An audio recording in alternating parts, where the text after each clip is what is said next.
these machines are very, very similar. As a matter of fact, there's testimony on the House floor as late as July of 2019 that decries that we're actually still using this equipment that is full of holes. My team is doing analysis all over the country right now. We can't meet the demand because there's so much. But there was about a 40-page document with the vulnerabilities that was pulled down off of Stacey Abrams' website about these systems across the party, across the aisle. There have been Democratic senators, Senator Klobuchar, Senator Warren, as well as Republicans. So this is an American issue. This is a national security issue. Our voting systems are defined as national critical infrastructure, just as critical as nuclear power plants, just as critical as petrochemical steel and ports. What's fractional voting? Can I ask? I'm going to ask a question here. So I just wanted to understand why. So when we hear these things, they say in the press, they say this has been debunked. Right? Every time I read about this, they say this has been debunked. It's fake news. Please, we don't want to have to remove anybody, and I'm serious. We're not supposed to yell out here, but let me ask you. When you hear that, why do you think they're saying that? Because we do hearings like this. For many people, this is the only time they hear testimony like yours. But why are they saying that it's debunked? Do you have a theory on that? I have a theory in life, and it's about people and personal behavior. It's either a variable of competence or a variable of commitment. In this case, they would be either incompetent. They haven't done the research like I and my team have done. They haven't looked to the user's manual of these systems. They haven't rationally thought that, these election votes are updated in real time. How does that happen? Nobody's getting in from a car from Lansing, Michigan, and driving it to New York to be uploaded at the Rockefeller Center. So these are connected. And actually in the operating diagrams of the systems, the high-level block diagram, this is Democracy Suite. It shows Democracy Suite, EMS application and document management server, the Democracy Suite database server, the data center. This is data. This is electronic data. Your ballots are put into the machine, and they're turned from a paper ballot to a ballot image. And the ballot image is data, and the data can be manipulated with something as easy as a USB drive. Thank you. Representative Riley. Thank you.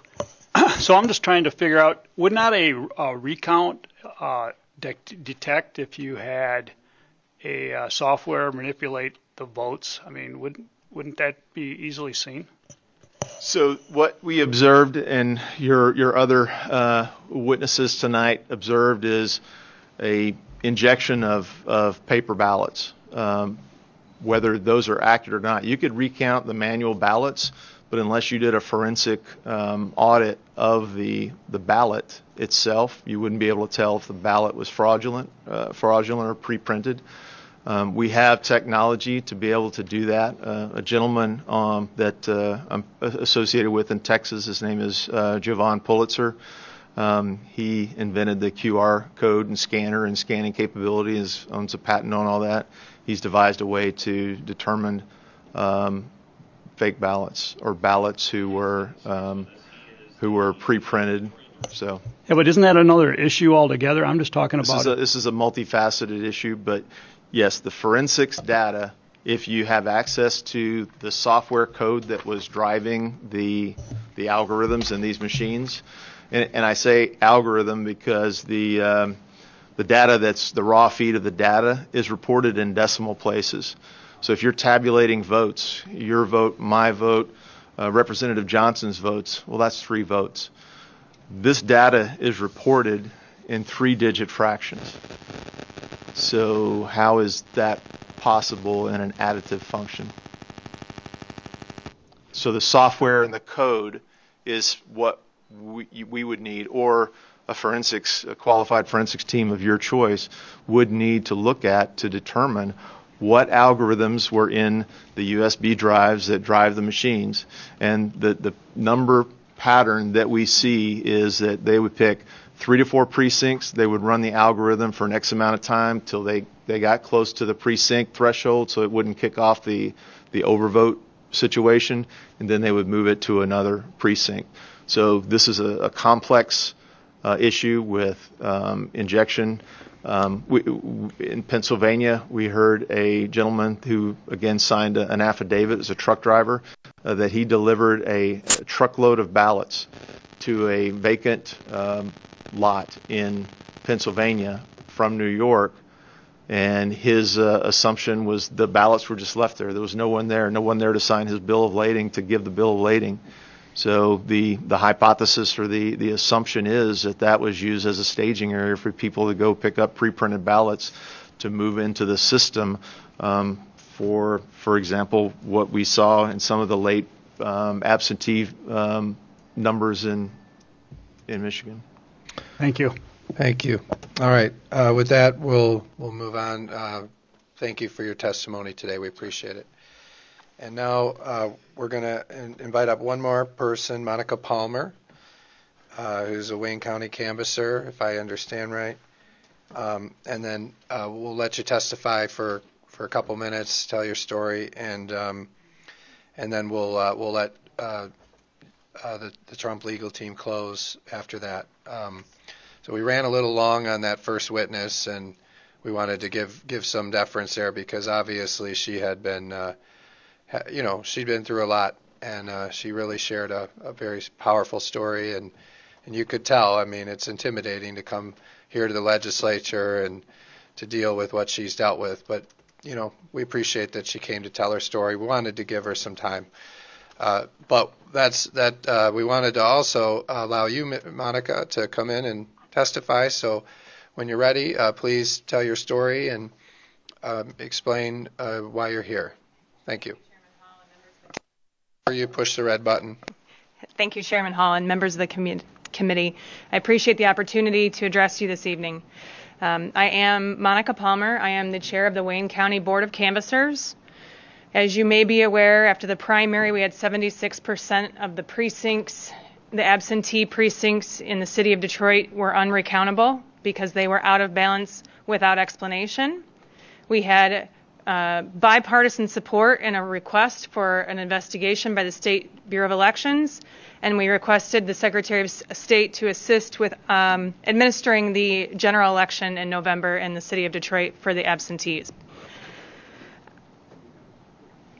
After the primary, when we had the 76% of out-of-balance precincts, I had people question me, Monica, is it fraud or is it human error? And at that point, I didn't know because I'd never witnessed the process before. So election night, 9 p.m., November 3rd, I went down to TCF Center. I was credentialed as a GOP challenger, and I went in to observe the process, hoping to see some improvements being made. I did not challenge anything while I was there. I was strictly there to observe. I did note one thing, the ballot containers, the metal boxes that hold the ballots once everything's sealed up at the end of the evening. The Board of Canvassers, the County Board of Canvassers are responsible on an incremental basis to touch and feel and make sure that those ballot containers are secure. And they're labeled with a sticker that says this container is certified and it's got the signatures of the board members on it. As I was walking through TCF Center, I located 5 ballot containers that had red "Do Not Use" labels on them. They were damaged. They were new containers that were ordered. They had manufacturing defects. The weld on the back seal, the seal on the welding on the back side was not completed properly, and you could slide paper in and out of the back of the boxes. Those containers that were used with the red labels will not be recountable. The chain of custody has been broken for those boxes. I was at TCF Center for 26 hours straight. I got there 9 o'clock election night. I left around 11 p.m. Wednesday evening after counting had been completed. They were working on closing up the poll books. There's a lot of other testimony from challengers that can describe the activities that happened in there. I won't waste your time with that. I want to move on to the canvass. We had gone through the initial canvass of about 20% of the absentee counting boards and realized that the number of voters in the poll book, so people cast, did not match the number on the tabulator tape, ballots cast. It is the job of the canvass, the county canvass, to correct any mathematical errors, to make those two numbers balance or reconcile the difference. The good news here is that the batches of ballots that may have been scanned multiple times, the job of the canvass is to catch that mathematical error and correct it. So if you have 100 voters, 100 ballots that were issued, and there's 300 ballots that were tabulated, you count the ballots in the box, it should match the ballots that were issued, 100, you retabulate them, and that's corrected. Things you cannot catch in the canvass. You cannot catch date stamps on envelopes. You cannot catch the validity of a voter, whether they're dead or not. You cannot catch signature verification. Those are things we do not look at within the canvass. Just a little point of reference to help you manage through the details you're hearing. An observation for TCF Center. In the primary, we had poll workers working long hours. There appeared to be a change in the general election, where there were shifts of employees. And I believe that was a positive change. It was good to see. So you didn't have people very, very, very tired trying to close these boxes out. What I did notice on the night shift, election night, 9 p.m. to 5 a.m. the next morning, there were 134 counting boards. They had 5 workers at each table and supervisors throughout. The majority of that shift, those workers were not processing ballots. They were sitting idle. So as you're looking forward to legislation and concerns about, do we need more time to process these ballots? The time is not involved in actually going through the ballots or scanning them through the tabulators. It's the adjudication process. And the adjudication process is a screen. If there's a ballot that the machine can't read, humans have to view that ballot on a screen and make a determination. That process is the bottleneck in the timeline that it took to get through processing the absentee ballots in Detroit. So as you move forward with potential legislation, maybe look at some funding sources to get the right amount of equipment to help them get through that. Back to the canvas and the numbers not matching. 20% into processing the absentee ballots, we realized we had a large portion that did not match. And it's standard procedure to contact the clerk when you have that happen to ask if they have any envelopes that may not be scanned, if they have anything stuck in an auxiliary bin, ask them for a corrected list if possible. We did not get corrected statement of voters, so people cast, until 13 days after the election. It was the afternoon, the day before certification, when a large black tote was brought into the canvas containing multiple precincts' new voter lists. Some of those voter lists managed to make the balances work out. At the end of the day, less than 24 hours later, the canvas was given a verbal report for the plus and minus. We were not provided with an executive summary written, even though I requested one. And that oral report, my quick math showed that 71% of the counting boards, and we've got to be careful because in the primary we were talking precincts, now we're talking counting boards, which it's a different math formula. But 71% of those counting boards were unexplained were unbalanced without explanation. having less than 24 hours to get corrected voter lists and going through 134 counting boards to make those differences is not a lot of time. And that is why I originally voted no on the certification, because I believe the state needed 10 more days to continue to dig through that to find those explanations. As you continue to move forward through legislation, with the information I was giving, I can't tell if there was an issue with missing scanning envelopes, if there's an issue with the voter file, with the poll books, with the supplemental lists, with the unlisted list. I don't have that information to be able to know to tell you how to fix that. But getting corrected information 13 days after the election is not the way to go about it. And one more item to note, in the State Board of Canvassers meeting, Daniel Baxter said that they did not issue any revised poll lists. I don't know if he was misinformed or misspoke, but there were clearly an entire tote of revised lists delivered the day before the certification. And I'm happy to answer any questions, and due to time, if you have additional questions, please reach out to me afterwards. All right, thank you, Monica. And I heard stories about how you were threatened and bullied and attacked by a lot of these radical left-wing people, and so I have my sympathies for that. And you have my sympathies for that. I know you've been through a lot, and it's courageous for you to be here and testifying today. So thank you. With that, I'll go to Representative Weber. Thank you. Thank you for being here, and thank you for your service on the Board of Canvassers. My question is, do you have any recommendations for this committee and the legislature with regard to empowering Board of Canvassers to maybe have a more substantial role in the process going forward? I know reading some of the media reports, you seemed kind of frustrated with the limitation of what you could and couldn't do in the canvass. Yeah, that's an excellent point. The Board of Canvassers across the state of Michigan, most of the other boards in the other counties, the 4 canvassers are the ones going through every poll book and looking at the number of voters and the number on the tape. Wayne County is huge, and it has different rules because there's so much work, 4 people wouldn't be able to complete it. The county clerk's staff is assisting the Wayne County Board of Canvassers. And I've only been on the board for 2 years.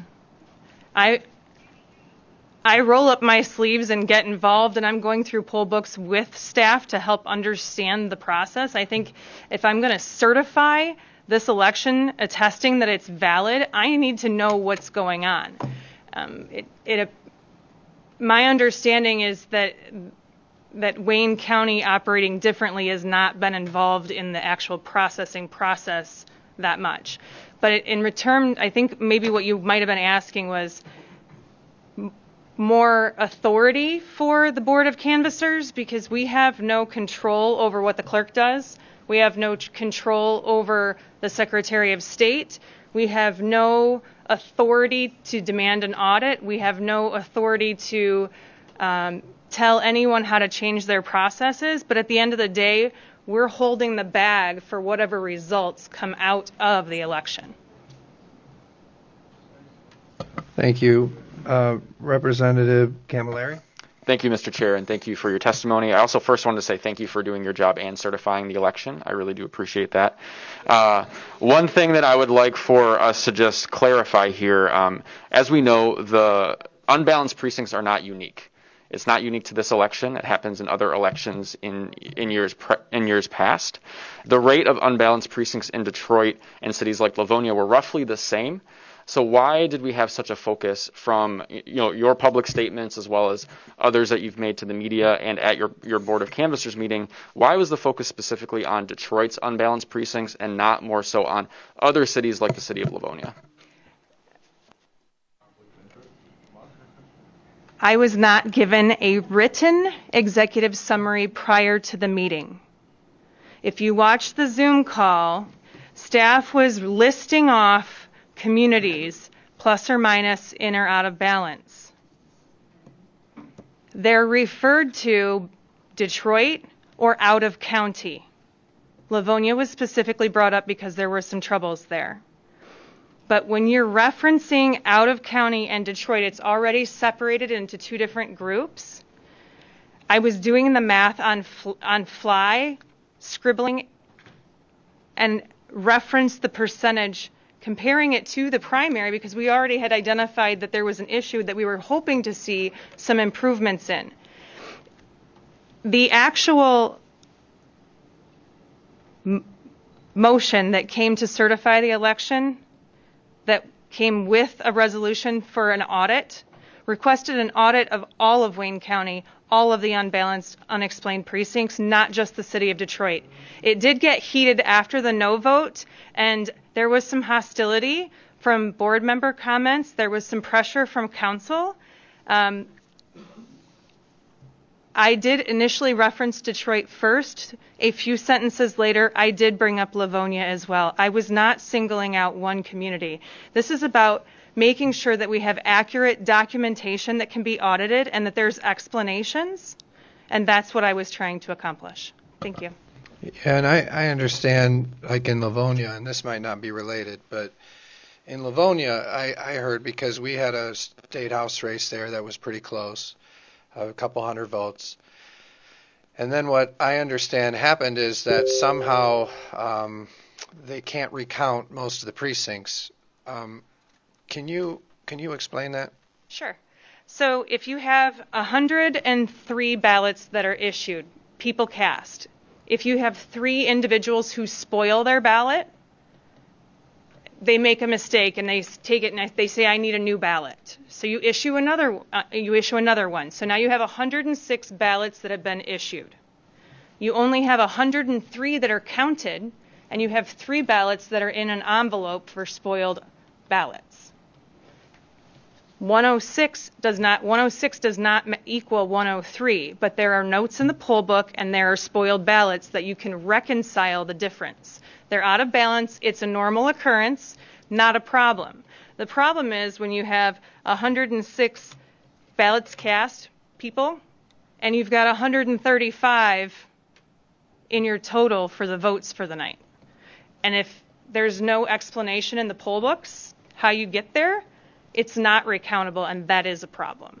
And specifically to your point, in Livonia, where you've got a state house race, when you have communities that have this a high number of precincts that are unexplained and not recountable, it's going to hurt the recount for your mayor, your city council, the school board members. In Highland Park, the last time we had a recount in there, it was a city council recount, and half of the precincts couldn't be recounted. We had an entire community in there hoping to see the numbers and make sure it was right. And the candidate was distraught when she filed to have all of the precincts recounted and half of them couldn't be recounted. We've got to figure out how to get it right. Yeah, I think just for me, that's always something I found very odd is, like for many years we have elections and then they say, well, we can't recount Detroit or we can't recount Wayne County because they say either the boxes are unsealed or the ballots don't add up. Was that widespread in Wayne County this time? Or was it limited to Livonia or what?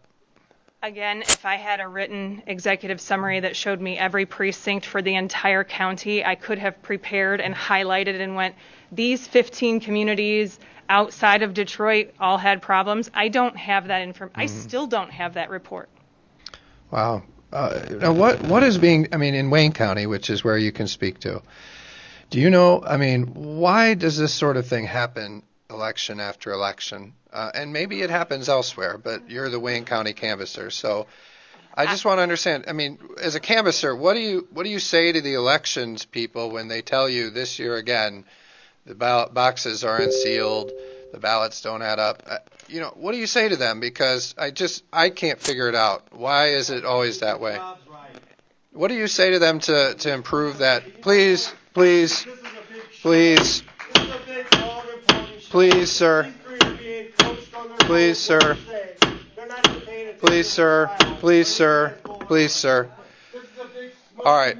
So my question, though, is on Wayne County and the city of Detroit. I mean, do you hear from them to say what are they going to do to stop this from happening in the future, so we can recount these precincts and we're there is a trail? We made that request after the primary. And what happened? I have not seen a report from the investigation. I saw lots of press releases from Secretary Benson saying that she was going to help with staff, and it did look like there was plenty of staff around TCF Center, so that appeared to be an improvement. I asked for a meeting with Clerk Winfrey prior to the election to try to understand the process a little bit better, to see what kind of improvements were being made. I did not receive a meeting with her before the election. So would you say that in these election officials in Wayne County are not following the laws there? I can't say that. Okay. I don't know that to be true. But they're not communicating well. Would that be right to say they're not communicating what they're doing to why these problems are still happening with you as a canvasser? I have no authority over that position. The clerk is not required to communicate with me. Yeah, that seems like a problem. Yeah. And well, sure. Thank you for sharing that. I didn't know the answer to that. We'll go now to Representative Riley. Thank you. When it comes to the precincts that don't balance, is there a quantity that we know? Is that public knowledge? That don't balance or that don't balance unexplained. No, Because being out of balance, if it's explained, is okay, it's recountable. Okay, but do we know the quantity when something is not balanced? Do we know the quantity of votes? I believe I ask for a cumulative total because you have some that are higher and some that are lower. And the verbal number that was given to me during the canvassers meeting, I believe, was around 400. But again, if I had a written executive summary that showed me every precinct that was plus or minus, there would be a total at that bottom of the page, and we could look at it real easy. Gotcha. Okay, thank you. Mm-hmm. Representative C.A. Johnson. Thank you.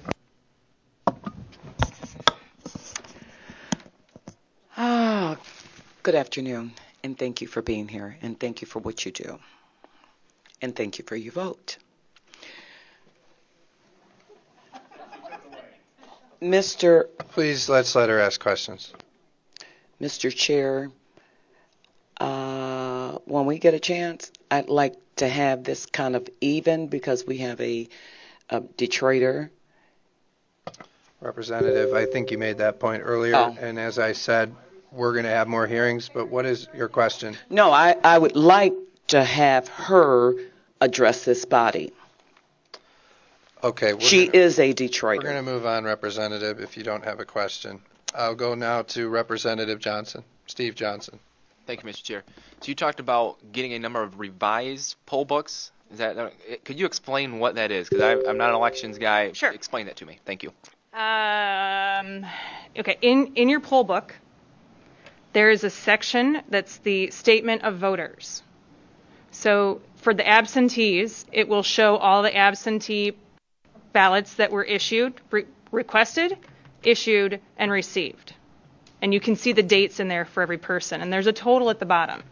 So on election, I believe it was Sunday that the poll books were printed. So all of the ballots that were received by Sunday when they were printed are in this list. There's a supplemental list for any ballots received after that. Okay, because you've got ballots coming in on election day while they're being processed. You add those two together once the polls are closed and you've got your total number of ballots received on election day. You add those two numbers together and that should be the total of ballots that you have sitting here. If they don't match, your phone call is to the clerk and say, why don't they match? Do you have envelopes that didn't sitting on your desk that didn't get scanned? There is a method of going through the entire pile of envelopes to make sure every single one of them is scanned, and it does take some time. But in order to be able to make the mathematical corrections, how do you know, is my list of voters right, or is my number of ballots right? So you try to get, if there's any updates that need to be made to that list of voters, you try to make sure you've got that correct number to start from. Does that help? That does help. Now, is it possible for someone to, let's say we're doing an investigation audit, can we see the original poll book as well as the revised version, or is only the revised version out there? My understanding is that staff retains the original list and the revised list. Okay. Thank you. Yes. Representative LeGrand. Thank you, Mr. Chair. So help me understand this, because I've been involved in recounts in my county, and we have exactly, this issue is pretty much universal. Like, it's a question of ratios change, but like nobody has 100% balanced precincts. And we heard testimony in the committee about that previously. My understanding was that you could recount if your tabulated number equals the number of paper ballots you have. Not that it has to equal the poll book. Am I wrong on that? And if that's true, then I think you can recount a whole lot more than the 71. You're saying 70% of them roughly can't be recounted? Yeah, I don't think that's right. My understanding is that the votes, the people cast must match the votes cast. And then once you open it up, you count the paper ballots, and the paper ballots have to match the ballots cast. Correct, but then that makes that recountable. In other words, if there's a tension with the poll book at that point, it doesn't make that an unrecountable precinct. But in order to open the seal, my understanding is that they have to match. Okay, that's not my understanding, but there's no point in us debating, since neither one of us, we'd have to appeal to our higher authority on that one. But that's not my understanding for what it's worth, Mr. Chair. Thank you, Representative. All right, that's what the questions we have. So thank you for coming today. Oh, no, Representative Lefebvre, sorry. I'm keeping, we've had so many people testify, I have so many tallies, so I missed that one. So Representative Lefebvre, thanks for waiting. Please, when you're ready, ask your question. Thank you, Mr. Chairman. We talk about big boxes, these big metal boxes that had the stamp of approval or not by the Board of Canvassers. What are these boxes? What are they for? How big are they? This is multiple questions, I'm sorry. Tell me about the boxes, how big they are, how many ballots there are potentially in each one of them, and what they're for. Okay. So the boxes are about this tall, about this wide. There was a batch of 50 new boxes purchased by the City of Detroit from Election Source, and roughly 30 of those boxes were defective. They're metal, and there's two sides that meet along the back, and the welds were not done properly, so there's a gap along the back seam. We rejected about 30 of those. Sometime before the November election, they did bring us some repaired containers, and we went through them and then took the red do not use tags off and put certified labels on those. But if I remember correctly, there were only 24, and I could be off by one or two, 24 that came back repaired. As to how many ballots were in those containers, I would have to ask staff. I would maybe look online. I have the precinct number or the absentee counting board numbers, but I don't have the associated ballot counts with those counting boards. Does that answer all of your question? Well, I only get one, so I would just like to say, if you buy 50 boxes and 30 of them are defective, let's never buy from that company again. All right. Thank you, Monica. That's the last question for you. We appreciate you coming to testify. Thank you. Thank you. All right. With that, Mr. Guiliani, we'll let you make your, any closing remarks you have, and It is an hour over what I said it was going to be. Sorry about that, everybody. But we wanted to hear these people. I know that many feel that these people haven't been heard, and so we wanted to provide an opportunity for people to bring forward their stories and be heard, and we've tried to do that today, as did the Senate, I think, yesterday very well, the Senate Oversight Committee. But we wanted to offer you an opportunity to speak, and then I will let each member ask you a question. All right? So go ahead. Mr. Chairman, this represents the affidavits of the witnesses that we didn't have the time to call. I make sure that button's pushed. Thanks. Go ahead. This represents the affidavits of the people that we didn't get a chance to call. There are hundreds of them, and they specifically allege similar acts of fraud, very similar to the witnesses that you heard. I find it puzzling that there seems to be such confusion about it. Maybe because of my background as a prosecutor, it's pretty obvious to me what happened here. The Democratic leader in Pittsburgh, in Pennsylvania, or in Philadelphia, or in Detroit, or in Las Vegas, or in Phoenix, or in Milwaukee, or in Minneapolis, or in Atlanta, didn't wake up on election morning when all those mail ballots were going to come in and decide we're going to shut out all the Republican poll watchers, or as many as we can. I mean, we've been counting absentee ballots forever. I did it myself when I was a young lawyer. Republican sits on one side, Democrat sits on the other side. We don't have any problem with it. This was uniform shutting out of as many Republicans as possible. In Pennsylvania, 890,000 ballots were cast secretly, with no Republican getting a chance to take a look at the ballot. And in Pennsylvania, there are 600,000 more votes counted, mail votes counted, than mail ballots they can find. This is a swindle. It's a con job. It's a theft of an election. And it was carried out by the same method in the city of Detroit. And with all due respect to Detroit, several analyses of corrupt cities, my city, New York, comes ahead of Detroit. So I'm not saying this with any pride, but it happens to be one of the most corrupt cities in the United States.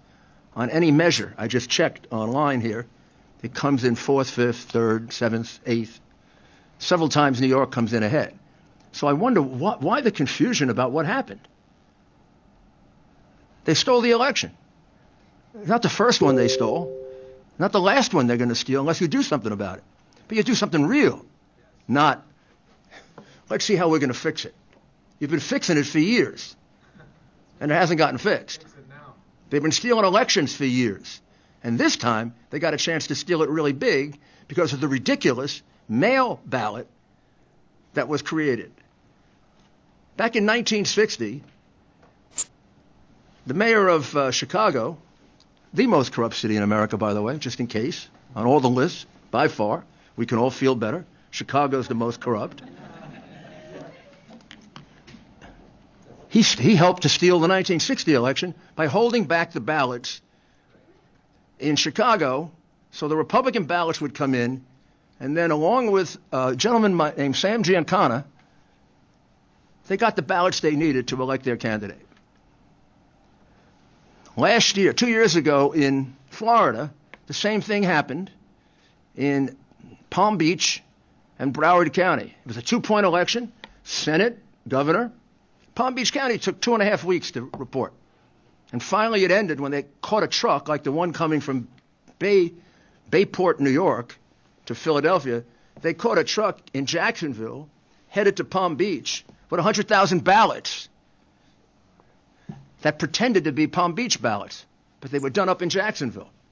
And then they had to end the election, and they prosecuted the people in Palm Beach. And remember, this year, we had no problem in Florida. I mean, you were counting for an eternity. Florida was over with that night because the governor had the courage to straighten it out. He had the courage to prosecute the people who committed the fraud. You don't end fraud by prospective measures to deal with fraud. You know how you end fraud? You put criminals in jail. That's how you end fraud. You have the courage. You have the courage to say that certification that was done by your state is a complete phony. It's a false statement made to the United States government. Those are prosecutable, by the way. That's not the vote by any means in Michigan. That's not the vote in Michigan. I don't know what the vote in Michigan is, but it's at least 300,000 or 400,000 votes off from what the real vote in Michigan is. And you heard the anger and the upset of your citizens. They seem to have more passion about it than you do. They figured out what happens because they live on the street. They know what happens in Detroit. Don't scratch your head about what happens in Detroit. They steal elections in Detroit. Representative, you'll have an opportunity. And they steal elections in New York, and they steal elections in Boston, and they steal elections in Philadelphia. And the Democrats were smart enough to pick 10 corrupt cities to play their game out. 10 cities in which they could get away with it. 10 cities in which they could go into court and find a hack judge that will decide anything they want. So, I mean, we can live in this strange world all we want, but we're getting at the point where our freedoms are beginning to be eroded. Our right of free speech has been eroded substantially by the censorship imposed by big tech, big media, big corporations, and the Democrat Party. Our right of freedom of religion, with the ridiculous dictatorial way in which the COVID regulations are imposed on us, like they like to be dictators, these Democrat governors, they're taking away our right of the freedom of religion. Those are basically the two reasons we founded this country. Oh, by the way, there was a third, the right to freely and honestly elect our government. And they're taking that away from us, too. It should not go without notice. And you should spend time taking a look at Pennsylvania, look at Philadelphia, look at Pittsburgh, look at how eerily similar it is to what these people testified to. Read the rest of these and see that there are hundreds of people that back them up. That election center in Detroit was a disgrace. You should be ashamed of it as citizens of Michigan. I would be ashamed of it if it was in New York, and it could easily be in New York. And I would do everything in my power to make sure it never happened again. And I would never certify an election or have my name associated with anything that was false. Now, it is your responsibility to do that. Not the governor, not the Secretary of State. You were given that responsibility by our founding fathers. They decided who would be the final arbiter, who should overlook a presidential election. And in Article 2, Section 1, Clause 2, the power is given to you. In the McPherson case in 1892, the United States Supreme Court made clear that you can take that power back any time you want to. Yes. Anytime. You can take it back tonight. You can take it back the day before the electors go down to Washington. You can take it back any time you want. And in case you think it's old law, it was reiterated in Bush v. Gore. You have the right to take it back. You are the final arbiter of how honest or not your election is in your state. And it's your responsibility to stand up to that. And all I can tell you is, we let them get away with this. I don't know what happens after this. This was a concerted plan to fix this election. There's no way that Donald Trump was ahead by 800,000 votes going to bed at night, that he was ahead here by 300,000 votes, that he was ahead in Wisconsin by 400,000 votes, that he was ahead in every state, that over a 4 or 5 day period with this ridiculously corrupt system of counting, they turned around with ballots coming in the back door, ballots being driven down from New York. There's no way that this wasn't stolen. And what it takes is courage. Courage. Not to be afraid of what's happened to these poor people. They've got guts to stand up to what the Democrats do to them. And it's not just the wild and crazy left-wing Democrats who do it. They do it as a way of bullying us. You can see their behavior in this hearing. I can see the difference in behavior between two sides. Maybe sometimes we're too nice. Maybe sometimes we're too decent. Or maybe we shouldn't change. But one thing we should have is we have the ability to defend ourselves and not let our people get kicked around the way those Republicans were kicked around. They wouldn't let it happen, and we shouldn't let it happen. Thank you, Mr. Mayor. With that, and I ask the crowd, let's be respectful. I think one thing I've made, sir, please, sir, you're out of line. Please, we're having a legislative hearing here, so. I've said all members of this committee, if they wish, can ask a question. I hope we're respectful about that. So with that, I'll allow Representative LeGrand. So, Mr. Guiliani, I really just have one question for you. We heard testimony tonight that you got an affidavit from one of these witnesses on November 8th, witness who talked about tens of thousands of ballots being riffed through a machine. We had another witness who talked about ballots being double counted, who said that her affidavit dates back to November 3rd. You opened your statement, you made, in your opening statement, you referenced 700,000 fraudulent ballots in Detroit, which is problematic given that there were only 250,000 counted. My question is, given that we have paper ballots in Michigan, why on earth did you not ask for a recount? Well, there'd be no reason to ask for a recount because you just recount the same fraudulent ballots. Once you have separated the envelope from the absentee ballot or mail-in ballot, you are forever unable to audit them. That's the reason why it is so critical that they be inspected. That's the reason why from time immemorial that's been done and honored by both political parties and honored in the breach by your political party this time nationwide. 71%. There is no way, when they recounted in Atlanta, they just recounted all of the same fraudulent ballots. There's no way to trace those ballots, and that's why the inspection is so critical. And that's why, please don't, I don't need help. Please, let's allow the conversation. Let's stop yelling in the crowd. Thank you. And the reality is, if your political party had not bullied, pushed people around, intimidated people, and stopped them from doing their job as inspectors, this would not have happened. Thank you. Representative Camilleri. Thank you, Mr. Chair. Mr. Guiliani, this committee heard testimony from a bipartisan group of county clerks in Michigan. One was a Democrat and two were Republicans.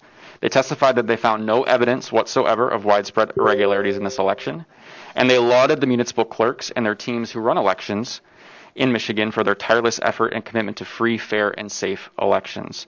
Your team has now lost 39 court cases in the aftermath of the election, with judges ruling that there is inadequate evidence to support the sweeping claims that you are making and repeating here tonight, and the unprecedented relief that you are seeking. Yesterday, we learned that U.S. Attorney General William Barr has similarly found no evidence whatsoever of widespread irregularities that are worth investigating. If our local clerks, state and federal judges across the country, and the highest-ranking law enforcement official in the United States cannot find any substance to or any merit in any of your arguments, why should we?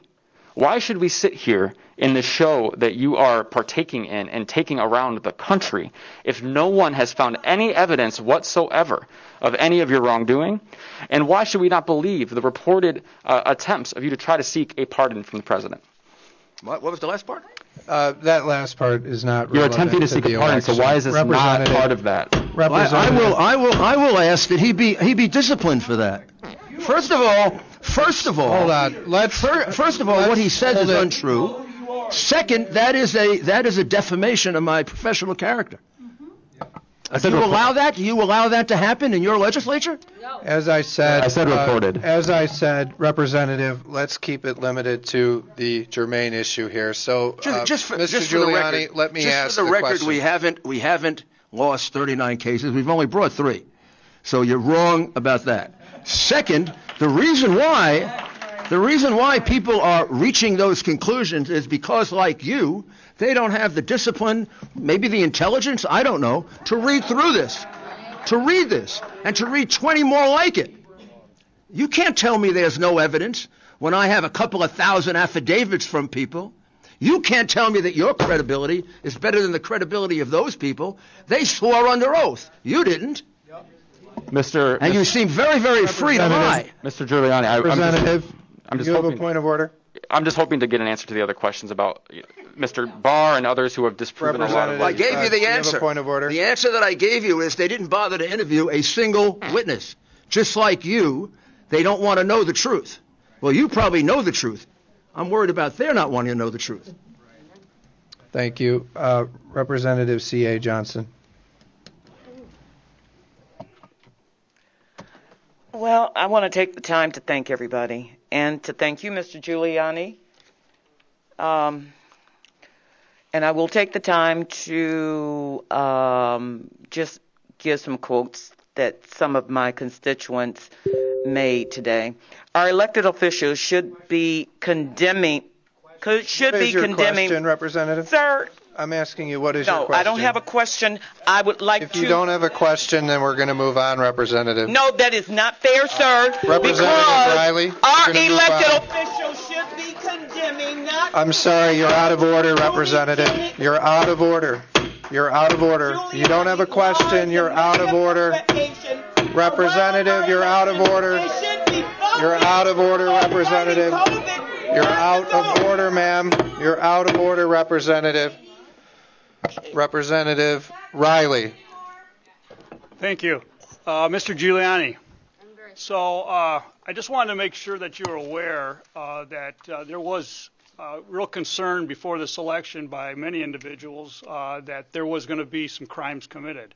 And I think one of the ways that we saw that is when we realized that the training that was put on really revealed that it was going to be intentional to mislead some of the poll workers, et cetera, on what to do in the situations that were coming up. So prior to the election, when we saw the training, there was some individuals that made it public that they had gone to some of the trainings and reported back, actually had evidence through recording the trainings, and said, these people are going to, this is not right. And so it was not until that came out that and a lawsuit or a suit came out that said basically that was taken to the Court of Claims where they had to rule on this to say, you have to allow people to come up and do your job and get within 6 feet to do your job as a poll challenger. It wasn't until that court case had happened. I also submitted an investigation, asked for an investigation from the Secretary of State prior to the election on this very thing. So I think there were some crimes committed when it comes to impeding what a challenger's role is. I believe it's a felony in the state to do that.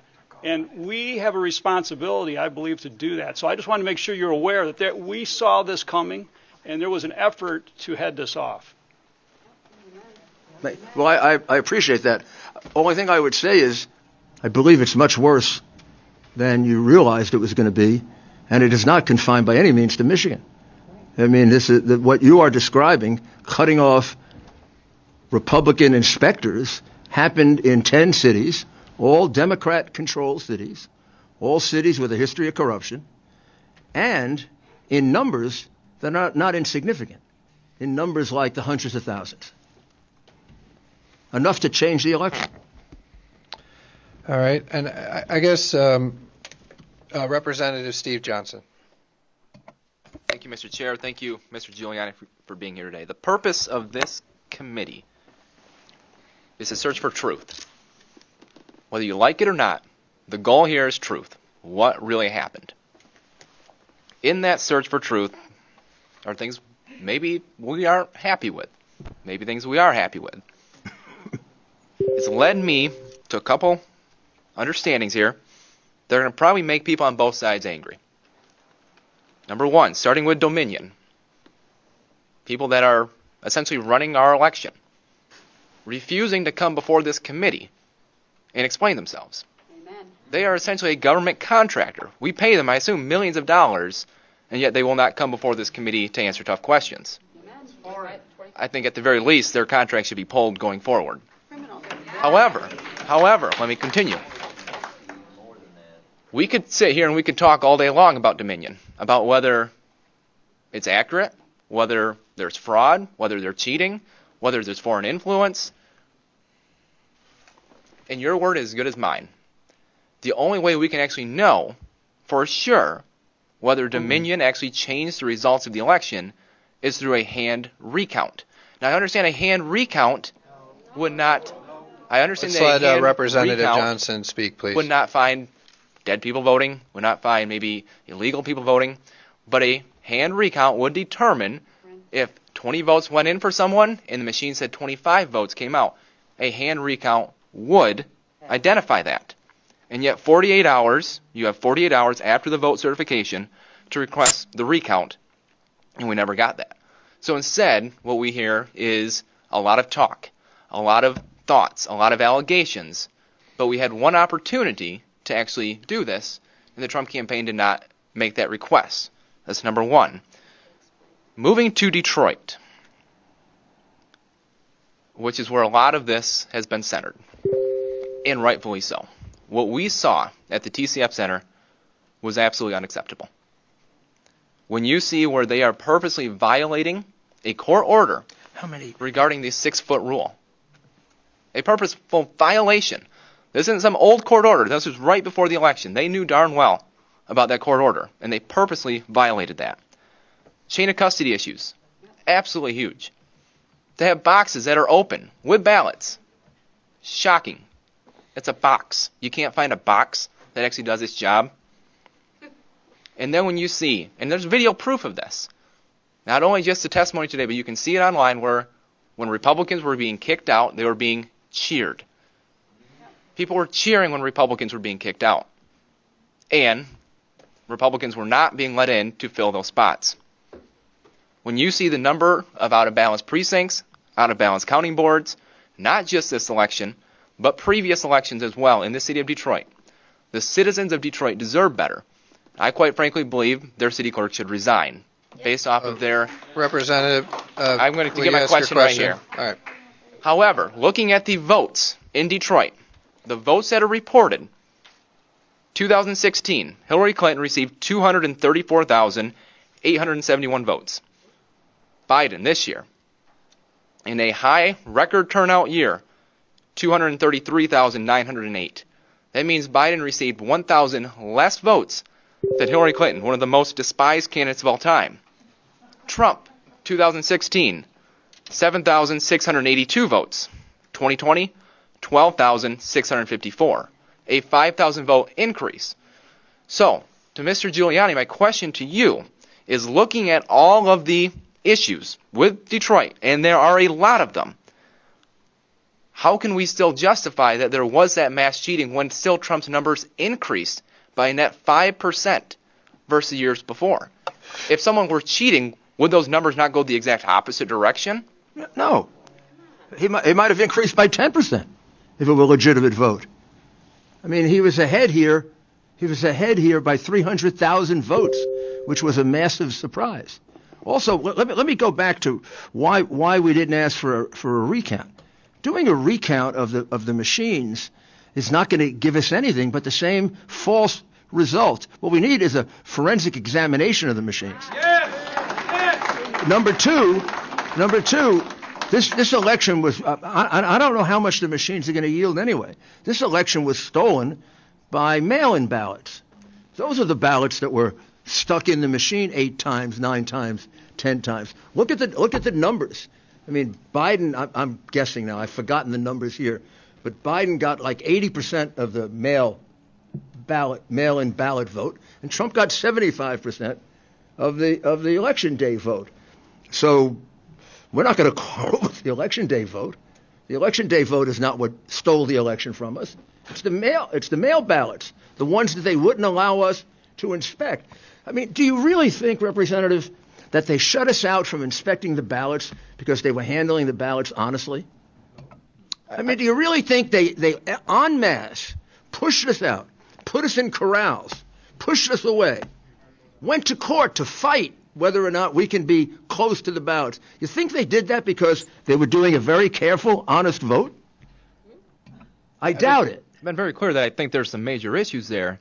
But when you talk about the... Yeah, but those major issues, when you look at the numbers, the major issues, when you look at the numbers, are astounding. Hundreds of thousands of votes were counted there. And I have no idea what a recanvassing of the machines would do for us. A forensic examination of the machines might do something. And in fact, we would like to have the opportunity to look at the rest of those machines in Michigan. I don't know why you're not looking at them. I mean, whatever you want to say about Dominion, read its history. Read the history of Dominion, and you will get an idea of what a crooked company it is, which maybe is the reason they don't want to show up here. They really don't want to tell you that the two of them that own it are Venezuelans, and they brought the two Smartmatic owners, they brought the two guys who are Canadians down to meet Chavez just 2 years ago. They don't want to tell you that. They don't want to tell you about the 5 elections in South America that they fixed. Just read it. Just look it up. Now, I don't know if that really made the difference in the election. I'm not sure.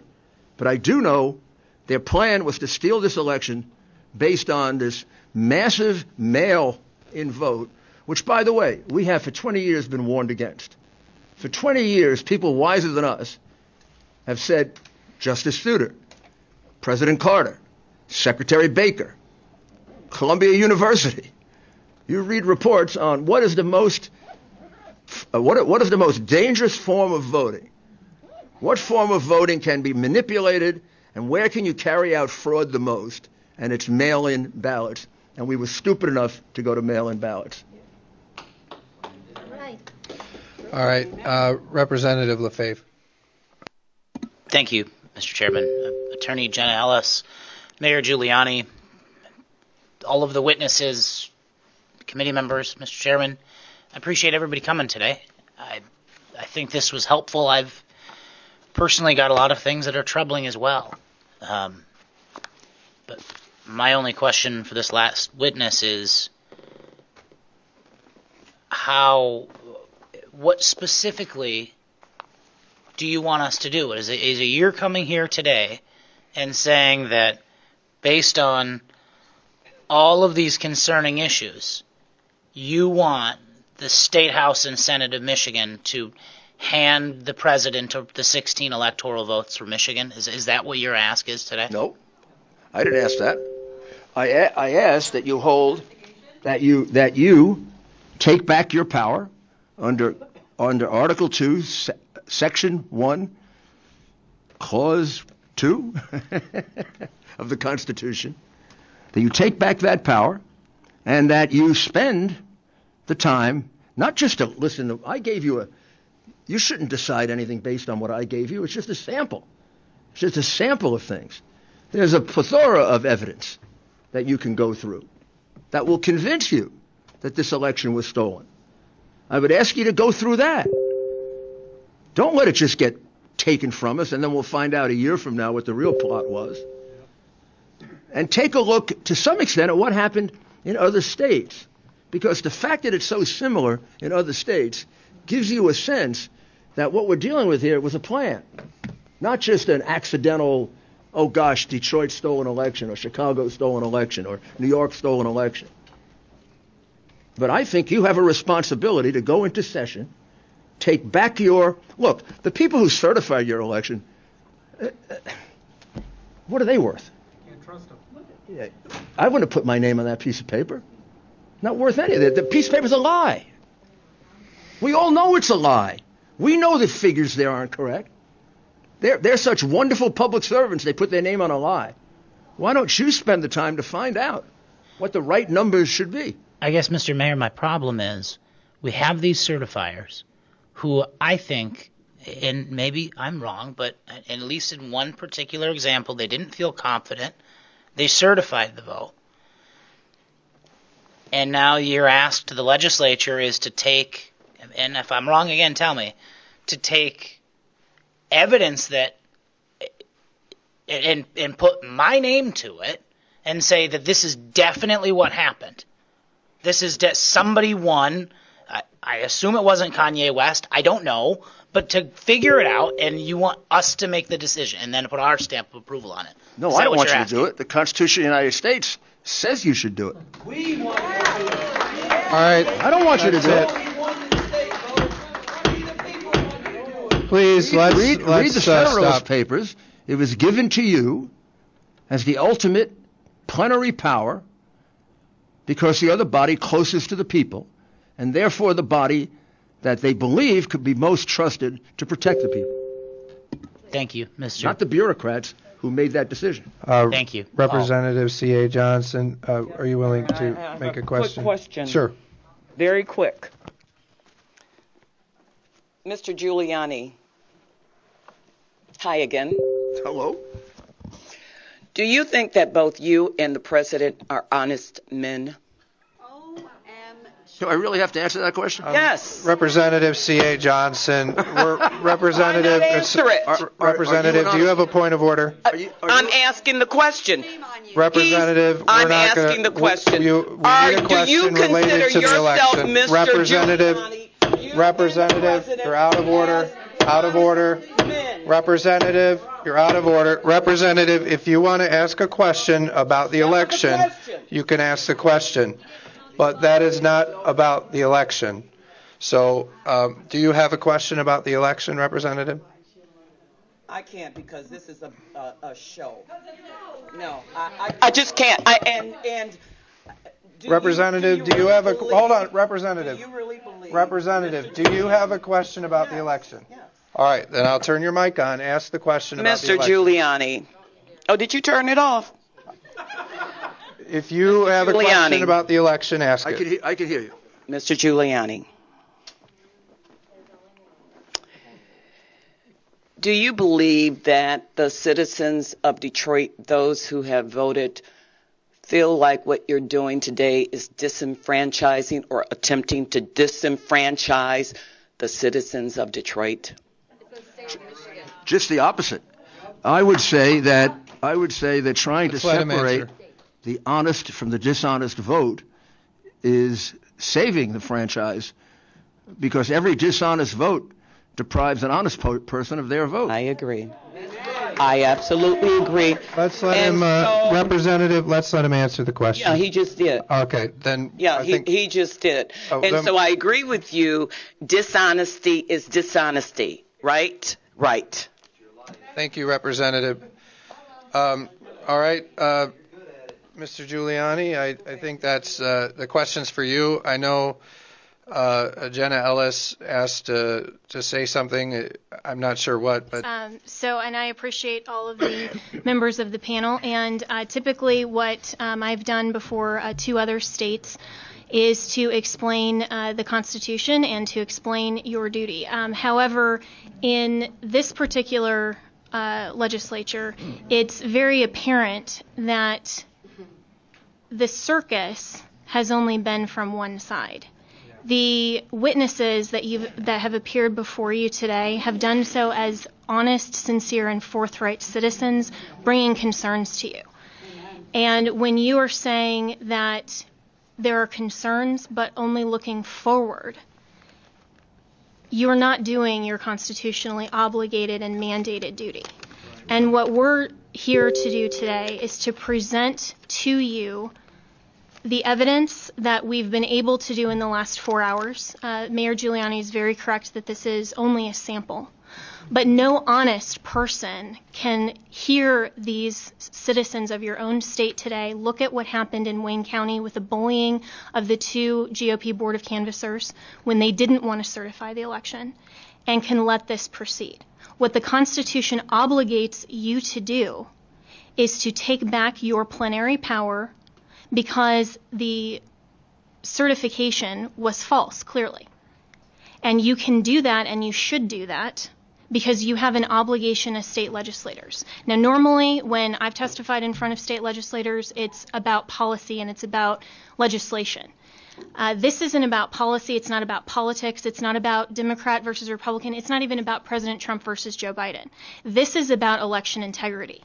This is about making sure that the people of the state of Michigan are not disenfranchised based on fraud and corruption. That's the reason that we are here. And I asked you at the very beginning to put aside your party and your preconceptions to listen honestly to the people who've appeared before you. Now, I've been a part of many court trials, and you as the fact finders, of course, can determine and assess their credibility. They have sworn affidavits that they all indicated to you they swore under penalty of perjury. That's actually a very big deal for a citizen to come forward and do that.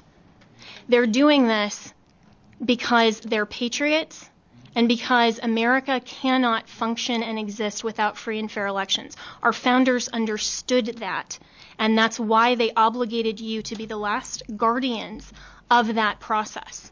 What we're asking you to do is not something that is unheard of.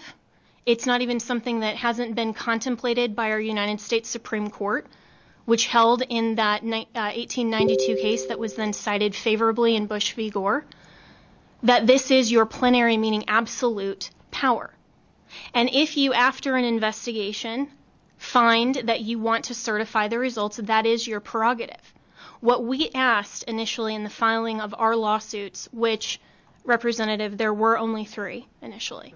It's not true that there were 39, and we would appreciate the facts being straight. There are 39. We have, not from the Trump Representative, campaign. Let's continue. Not from the Trump campaign. And other concerned parties have certainly brought forward lawsuits for election integrity on their own. And we may have similar interests, but the campaign doesn't represent their lawsuits. But what we asked initially was to simply stop the certification because we had significant, not just concern, but actual evidence. And what you've heard today is not just a speculation, it's not just concern, it's not a conspiracy theory. It's people who were there, who were eyewitnesses, who were telling you what they saw. This was election officials who have violated the laws of your state that you as the General Assembly passed in order to preserve election integrity. There are 2 different tracks. You have the laws of the state that election officials on the ground are supposed to adhere to, and then you have the issue with dominion. Now, absolutely, the mayor is right that you need to audit those machines, but you have more than enough just based on the election official. Absolute fraud, absolutely ignoring the laws of this General Assembly, the laws of your state, to reclaim your authority. That is your duty, it's your constitutional obligation, and that's why we are in front of you. So I'm happy to answer any questions on the constitutionality, on anything, but I would simply urge you that this is not about policy, it's not about politics, it's not about Democrats versus Republicans. This is about making sure that we are not the generation that is the weakest link in America that does not preserve and protect our free and fair elections and our right to select our commander-in-chief into the next generation. That's what this is about. Thank you. All right, thank you. Any questions? Questions down here for Representative C.A. Johnson. Thank you, Mr. Chair. And thank you so much for being here. And I agree with you, too. It should be about us electing our own elected officials. And wouldn't you agree that we have elected our own elected official? And are you saying that some of us should not, our votes don't count? Not at all, Madam Representative. The point is that when so much fraud dilutes the vote of the people that you serve and your constituents, then it's irredeemably compromised. And you may like the outcome of this fraud, but imagine if there were witnesses that were testifying to the exact same thing and the outcome had been for President Trump.